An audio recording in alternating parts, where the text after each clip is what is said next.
Welcome to The Lock Shop with Nielsen and Hustler, powered by Coolbet Canada.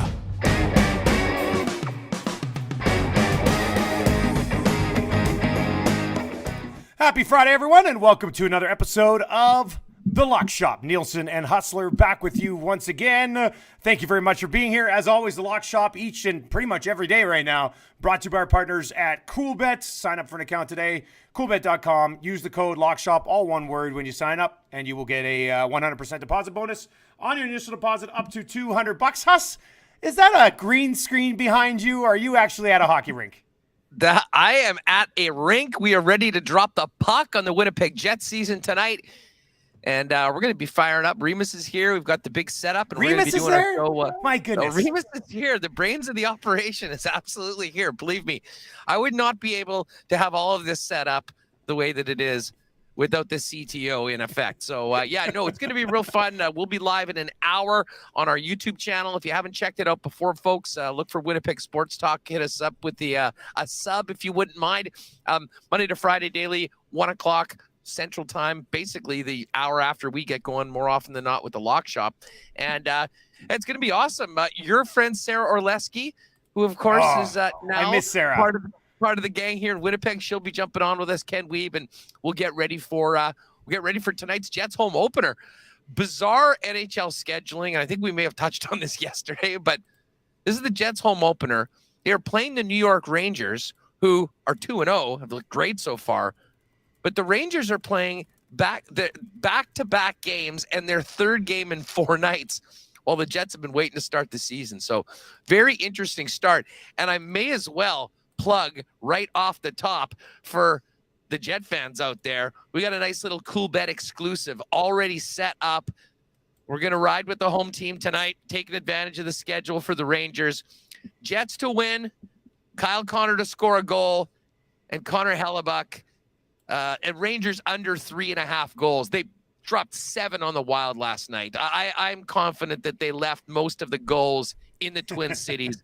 So that's up in the Coolbet exclusives right now. I believe it's at plus 235. I'll be getting on it. So if you want a fun Jets bet for tonight's home opener, it's there in the Coolbet exclusives before we get to hopefully building on a great week for the Lock Shop last week for our Sunday best bets. Yes, and we will get to that. And this poor bastard, Pat Gregoire from Coolbet, is going to join us to recap the Thursday nighter. And before we bring in Patty on that, I mean, Huss, I felt dirty. I felt dirty last night. Got the Bears under, got the Commanders on the spread.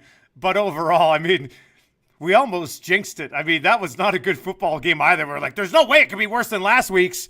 Well, it may have been.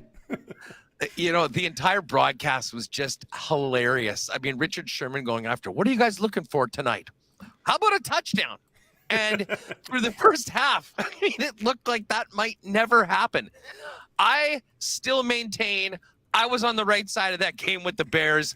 How you get inside the 5 with first and goal 3 different times in the game and have 0 points to show for it is almost impossible.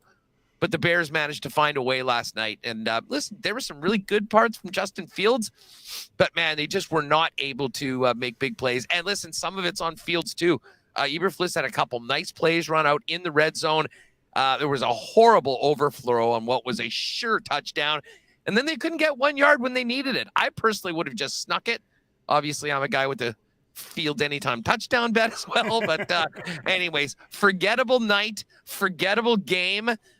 The last 2 Thursday nighters maybe have set back the game 10, 20 years. But tell you what, Bills-Chiefs on Sunday will hopefully make up for all of that and more. We got a pretty interesting slice of games for us to talk about coming up. Next Thursday should be better, Saints and Cardinals. But I did see somebody say that there's a new Call of Duty release next week, which could be horrible news for Kyler Murray. So, I mean, what are we doing? Why are you scheduling that when he has to play on a Thursday? That's tough. Let's bring in Pat Gregoire from Coolbet. You can find him on Twitter at PGreggy. Patty, how's that Thursday nighter for you, buddy? Overall thoughts of last night's Thursday night game. Like, are we kidding, guys? Like, it's so bad. But I said it last week. I'll say it again. It's like pizza. It's still pizza. It's still football. You're still going to eat it. And we ate it up last night. Although I was heartbroken that our field goal prop didn't even come close to cashing. And that just goes to show you how bad these teams are. I know next week's supposed to be better. I think the week after that, I think we get like Bucks Ravens, which actually might be a real football game. But again, Murray's going to be on the sticks heavy next week with Call of Duty come out. We might have to have a prop on number of punts in the Thursday night. I think that's got to be. I am so in on a punt prop for Thursday night football. We missed the boat the last couple of weeks getting on that. It would be great to cheer for punts. It would be amazing. Absolutely. That would be great. Absolutely. That would have been the way. To use your pizza analogy, Pat, yes, that was pizza. That was the slice of pizza under the heat lamp at Mrs. Vanelli's at the food court that's been there for 5 hours and there's literally nothing else to eat. And you get it because you have to have it, but it wasn't fulfilling and it left a really bad taste in your mouth when it was over. Yeah. And we're on the toilet this morning feeling the after effects of that too. Which team do you think is legitimately worse? Commanders or Bears? I mean, the Bears look better. They were moving the ball at sometimes. It just Fields missed maybe the easiest touchdown that any three of us could have had to commit in the middle, and then he decided to throw the ball as fast as he could at another guy's helmet. So I don't know, man. Like, can I say neither? I think both just stink. That's fair. Both of them just stink. I'm gonna say the Bears. I'm gonna say the Bears are worse because the one thing that you can say about the Commanders is that they were missing some significant players last night, and they will get some good guys back. Jahan Dotson was a real impact player in the first couple weeks of the year. So, listen, I mean, we're talking about two of the worst teams in the National Football League. So, maybe we're. I'll just say the Commanders are a bit better. They won the football game, and they're going to get some guys back. But that's quite the choice to have to make. Yeah, sorry to ask the hard questions, boys. I know it's Friday. Should have never done that. All right, Patty, what are you leaning on here for this? Like, this is a weird week. I did not love diving into the games this week. Is there anything that legit jumps off the page for you here? Well, I think there's two games for sides that I really like. Okay. And again, we always talk about the fishy lines, the lines that kind of jump out at you. And these are two lines that maybe it might be 2 points, but I feel like we'll start off with the Bucks -8 against the Steelers. And this is, I think, where we see the Bucks get back to what we were seeing with the Bucks. But this is also the fact that I think the Steelers are just maybe in the tier of those two other dumpster fires we saw last night. Their offense is just absolutely putrid, averaging about 15 points per game, while the Bucks defense averaging just about 16 points against. And I think their offense, again, this is a great get right spot. I think this could be a few scores. I love the Bucks here at -8. The other game, this is a little bit different. You have the Jets, who I think a lot of people are starting to get really high on. They think that maybe this is them turning a page here. And then you've got the Packers. They haven't looked like the Packers, but how many times, guys, have we seen Aaron Rodgers and this unit just not really look like itself? So I think, again, this could be a get-right spot for these Packers. And to be quite frank, there was a couple of stats that really jumped out to me.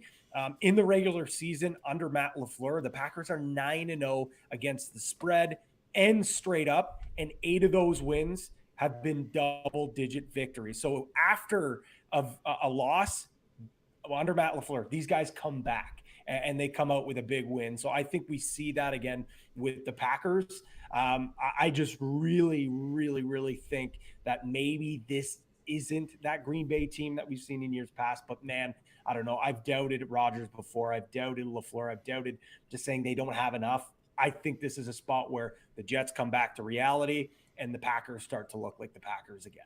Pat, let me get right to it. I'm staying away from this game for the best bets, but we all know what the main event of the National Football League is this week. It's the Chiefs and Bills late afternoon game, Arrowhead Stadium. Bills right now 2.5-point favorites.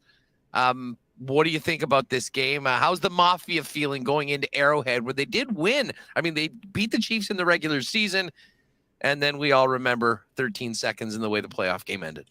Yeah, I think everyone's really thinking about that. And they're not too high, not too low, which is crazy because that's usually the MO of Bills Mafia. It's either we're winning the Super Bowl or fire everyone, we suck again. So they're kind of level-headed coming to this game. And I think people are just excited for a great football game. This is becoming a nice rivalry between these two teams. And it's not so much a fiery, like, I hate the Chiefs or I hate the Bills. It's like, here we go again. Like, hold on to your butts. This is going to be a good football game. I'm not touching either side, of course. I don't want the emotional hedge because if, the Chiefs actually win, then it's probably my fault because I jinxed them.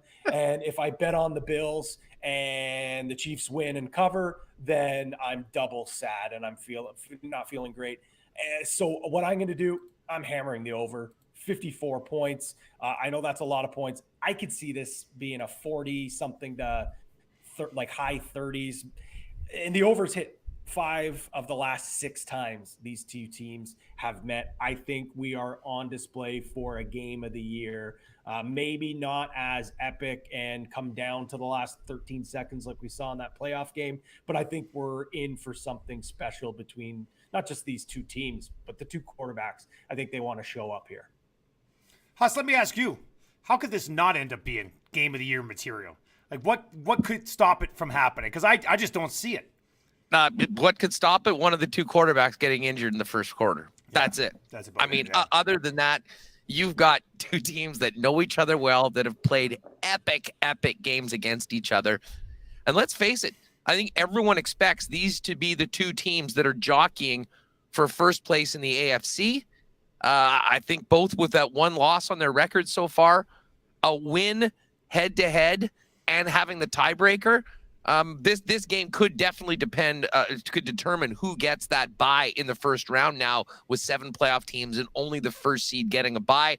And we know how important that week of rest and sitting back when the other teams go at it in the first week of the playoffs can be. So I think this is going to be another classic. I'm with you. I mean, let's get some points. Let's get some fireworks there.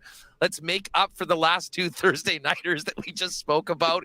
And Allen, Mahomes, may the best team win. And as I say, let's just hope that this is the first of 2 matchups and we get these teams playing again in the AFC Championship game, or at least in the AFC playoffs later on this year. So I won't bet this. Again, not going to bet this. I don't want to put any bad vibes out there. But just for the folks that are listening that don't care and don't have a rooting interest in this game, I know you guys do your prop shows on Saturday. Something to watch out for. Travis Kelce, he has been an absolute menace in these Bills games. 32 catches, 336 yards for 6 TDs over the 4 games. Or the last 4 games these two teams have played, including the playoffs. So I think a lot of the narrative, at least in the Bills side of things, that, they might be able to focus on Kelce a little more because Tyreek isn't there. But we saw what Kelce was able to do. Would he have like 32 yards but still had 4 touchdowns? Like, it doesn't matter. The guy's a big game player. And I think he's the guy that could be that game breaker for KC and be the difference maker. But another note on the Bills side, they're starting to get a little bit healthier. Trey White practiced this week. I don't think he's going to play, but it sounds like Kumaro, one of their wideouts, is the only guy that is deemed ruled out. So there's a possibility we might see some of these impact players on defense come back on Sunday. Some good info, buddy. Appreciate the visit. Thank you very much for popping by, and we'll catch up again on Monday, okay? Awesome, guys. Enjoy the games. Huss, it's now rivalry week. We are no longer friends. It is. I was going to wish you luck to have a great weekend, but I hope there's a lot of things that go well, and yet you're really pissed off at around 6:30 on Sunday night. Exactly. Okay, fine. We can be pals up until kickoff because I know we got some hockey games that we're going to probably be texting about. And let's run the table on the early games. Let's play with house money in the late games. How about that? Deal. Sounds good to me. All right, see you later, buddy. There you go. Find him on Twitter at P. Greggy. Huss, I think that makes sense, right? Like friends off, essentially, for that 2.5 hours, right? That's what we're looking at. Well, listen, I don't think, and I certainly will not be doing any sort of touchdown dance or anything like that before the game is over. I think we all agreed, and listen, I got a ton of respect for the Bills. Love Josh Allen. We are we're in for 60 minutes, maybe more of great action. And as we've seen, you can never count out the Kansas City Chiefs until there's 0 on the clock. So bring it on. This is a game I've been counting down the days for since week 1 of the season. You have been. I mean, we've been talking about it. There's been some dog games we've been looking at. Okay, what are the Chiefs and the Bills playing? That's this Sunday in the late afternoon slot. And I can't wait to see and hear what the rating for that game is. I bet that might top almost any of the late slate games. I mean, it might not get what a primetime game is just because of how big those numbers are. But obviously, we've got a big primetime game as well with the Cowboys and Eagles, which I will be getting to as part of my picks for this week. Just very quickly, on a game like that, like you don't need to bet on it to get that rush because it's your team and against the Bills. But I mean, do you dabble in it a little bit? How's your approach to that game? Sometimes it all depends. Sometimes I do. But again, and Pat, we're all somewhat weirdo, superstitious freaks when it comes to betting and our own teams.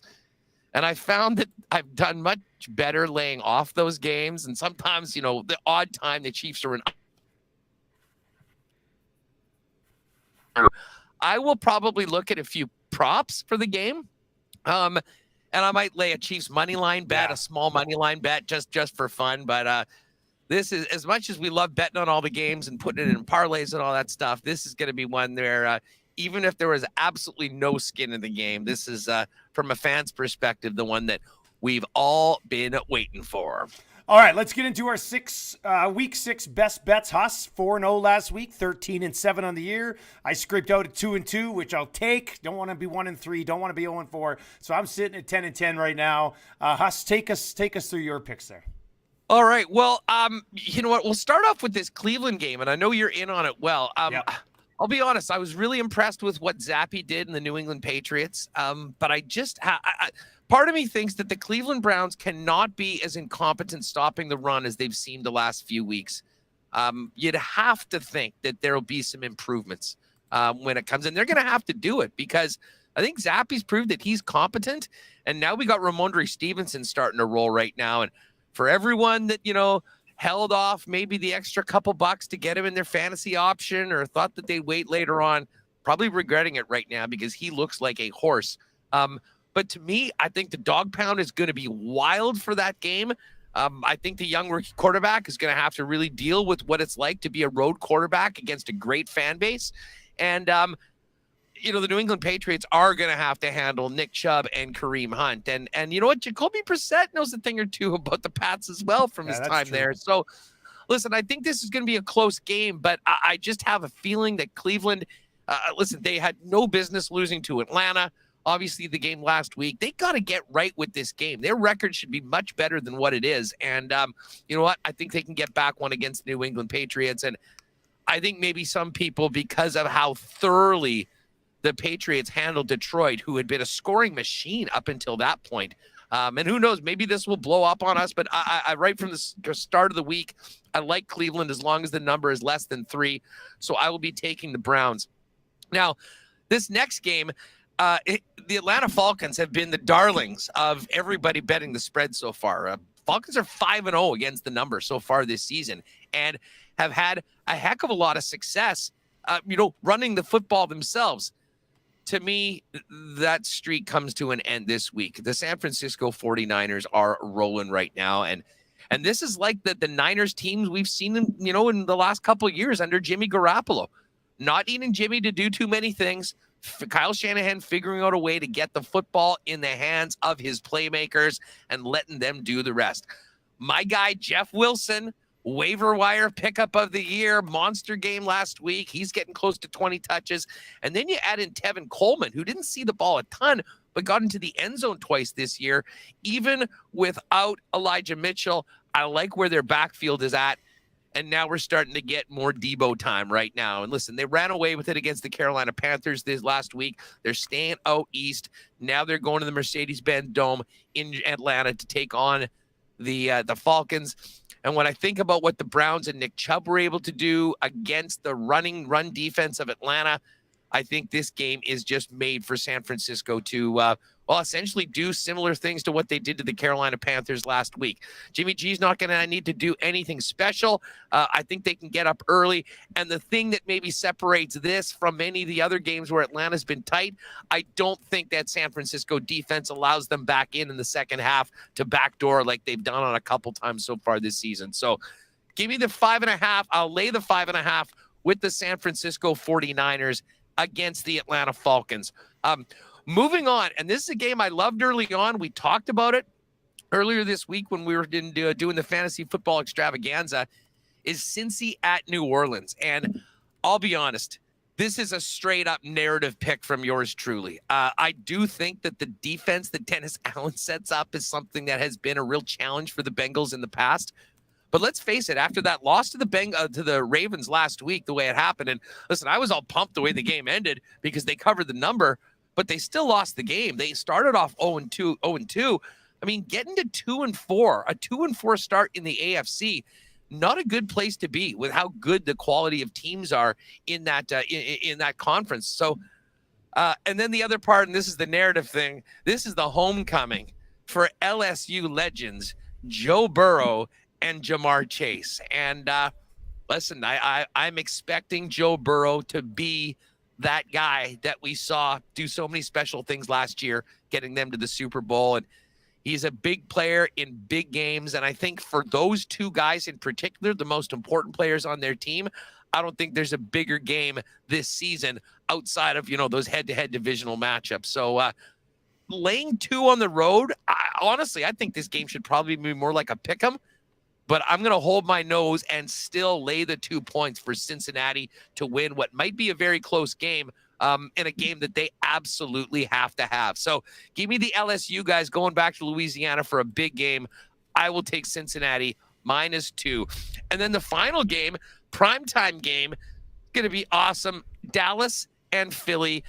I cannot believe, Dusty, what world are we living in when the NFC East is the powerhouse division in the National Football League? Nobody had that at the start of the year. 5-0 Eagles, 4-1 Cowboys, 4-1 Giants, who we haven't talked about so far. They're playing the Baltimore Ravens this weekend as 6-point home dogs. But listen, I couldn't be more impressed with what the Dallas Cowboys have done so far this year. And so much of it, we focus on the quarterbacks and Cooper Rush getting the wins while Dak Prescott has been out. Dude, this is about the Dallas Cowboys defense. And there's no better test right now for what they're doing than going up against Philly. Miles Sanders has been awesome so far this year, and Jalen Hurts is turning into the best possible version of a guy that many people doubted could be a quality NFL quarterback. He's able to run the football. He's got a great grasp of Sirianni's offense. And he is making it happen when it comes to throwing the football and getting it to their receivers. Now, I will say this, just as a little aside, if you have the opportunity to pick up A.J. Brown or maybe make a trade for him, he's had a few quiet weeks. Now I'm telling you right now, that's ending. Send out your offers right now and see if you can make something happen like that. But again, it might take another week because, man, this Dallas defense has been good. And when you talk about what Cooper Rush has been able to do, take care of the football, utilize Zeke and Tony Pollard, I really do think that this can be a close game. And honestly, I think the Dallas Cowboys maybe deserve a little better than being 6.5-point underdogs in this game. So listen, I've been really impressed with Philly. Couldn't be more impressed with how the Dallas Cowboys, I mean, I sat here on this show after week 1 going, can you believe that? Cowboy season's over after 1 week. Yeah. It's definitely not over right now. They've been it's the last month has been a great story. Despite my misgivings about Mike McCarthy and not having Dak Prescott, to me, I think this is going to be one hell of a football game. I don't think the Eagles are winning this by a touchdown. Give me Dallas as a road underdog plus 6.5 for my 4th pick of the week. I'm going to dive into that Cleveland game to start. I mean, you laid it out nicely. I'm riding with you on this one. It's a lock shop, unanimous pick. We're on Cleveland Probably end up seeing this maybe on a money line in our partner parlay on Saturday's episode. We'll see. But you can make a case that Nick Chubb has been the best football player in the National Football League so far this season. I mean, the guy's an absolute monster. He's the only guy in the league to have at least 100 yards from scrimmage in every single game so far this season. And the New England Patriots, well, yes, we saw what they did against Detroit. I'm not reading too much into that. You're sending a quarterback in his second game on the road to the dog pound with a defense that is in the bottom third in defending against the run so far this year. Nick Chubb and Kareem Hunt are going to walk all over the New England Patriots. So I'm on Cleveland -2.5. I'm going to get on Minnesota -3.5. I guess you could say I'm fading Skylar Thompson in his first start. Came in last week after Teddy Bridgewater went out. And what happened? They got pumped by the Jets. So I'm not too sure what Miami is without Tua, but it's not looking good right now. So I'm going to take the Vikings can I ask you something -3.5. quickly about this game? Yeah. Is it for sure Skylar Thompson? Because when I look at this line tells me that Teddy Bridgewater is playing. And I haven't heard anything positive about Teddy Bridgewater, but I've sort of been waiting for this line to move all week. No, Dolphins start Skylar Thompson. I'm looking at it right now. How is this only 3.5? I don't know. I don't understand it. It doesn't make sense to me. You lost by 23 to the Jets last week with this guy at quarterback. I don't understand it. I guess people just don't like the Vikings. Maybe it doesn't make any sense. This is Kirk Cousins prime time, noon game on Sunday. I mean, it's not prime time, not anything. And listen, I love that pick, and I looked at it over and over again, and it just did not seem to make sense. And sometimes those can blow up, but that might be the fishy one. The fishy line of the week. Listen, I mean, Minnesota against a rookie 7th-round quarterback. And a team, and let's not forget, I mean, their secondary still has been really beaten up. And, that's Justin Jefferson and Adam Thielen coming that way. Yeah, that's a good point as well. So, I mean, I don't know. Maybe I'm getting sucked in here, but Minnesota -3.5 against Skylar Thompson. Come on, what are we doing here? So I'm going to get on Minnesota -3.5. And then I got a couple of 2.5-point dogs. I will say this. What I'm probably going to do with my picks is I'm going to move Minnesota down to 2.5 or 3, bump the Jags and Seahawks up when I parlay them later on my own. So just kind of move the line, get some points a little bit. But Jacksonville's very interesting. They've dominated Indy and Jacksonville. They've struggled mightily against the Colts in Indy. So it's 2.5. I think I saw this at 1.5 maybe earlier in the week. Now it's sitting at 2.5. But in the last 15 games, even all the ones that they've lost in Indy, in the last 15 games, the Jags are 13-1-1 against the spread when they play the Colts, which is just insane. Now, I know a lot of those numbers have been bigger than the 2.5 that you're going to get right here, but this isn't a pick on Trevor Lawrence and the offense getting back on track, which I very much think they could do. This is a pick on the Colts' inability to not turn over the football against the Jags defense that has been one of the best at turning the football over so far this season. So I think the Jags defense makes some plays in this football game, picks off Matt Ryan once or twice, and puts Trevor Lawrence in some pretty good spots. So I'm probably going to sprinkle the Jags money line in this, but for the best bets, I'm going to take the Jags +2.5. And then my final game, Seattle and Arizona. And I just don't know if I can get in on hopping on Arizona as a favorite on the road so far this season. I mean, you can make a case, not even make a case. The numbers back it up. In a shootout this year, you'd rather have Geno Smith than Kyler Murray. So Seattle at home here, getting 2.5 points. The Cardinals are interesting. I've been on them a couple of times. We're expecting this game to be very high scoring this week. We talked about it in the Fantasy Football Extravaganza. Probably come back around to it on some parlays on Saturday's episode. But I don't know if Kyler Murray has it yet this year. You know, he's had a couple of good games. But he hasn't had a game where you think he should be at. And they've lost to some good. Who are their losses to? They lost to the Chiefs. They lost to the Rams, and then they lost last week. So, I mean, they've lost to some good teams so far and beaten a couple of the weak ones that they played. I mean, that game against the Raiders, too, they had no business winning. And, of course, they somehow came out with that first win at the end. Yeah. So I'm going to hop on Seattle here, +2.5. at home. Like I said, we'll talk maybe some parlays tomorrow on the episode, but those are your week 6 best bets. We're both on Cleveland -2.5. Huss is on San Fran -5.5. There's Remus, Cincinnati -2, and Dallas +6.5. And then I'm on Cleveland as well. And then Minnesota -3.5, Jags +2.5, and Seattle +2.5. Huss, are they getting all the music and lights going there because Winnipeg Sports Talk is about to begin? That's exactly right. That's exactly right. Remo, stick your head in. You can say hi to Dusty right now. What's up, Remo? It's crazy. How are you? Good to see you, buddy. Thanks for making a Lock Shop appearance. That's great. Yeah, first one. Yeah, no, a big. I think it's more testing, but we could say they're getting ready for the massive intro of Winnipeg Sports Talk coming up at the top of the hour. Hey, very quickly on that Seattle game, and I think it was the Podfather, Bill Simmons, was talking about this today. They were breaking down the starts and the first halves for both of these teams so far. I think Seattle, and we'll have to check that at CoolBet a little later on. But Seattle, I think, is a half-point underdog in the first half. Arizona has been the worst starting team of any team in the league. Seattle's been real good. That first half line on the Seahawks might also be a very nice little addition to your card for Sunday. Just saying.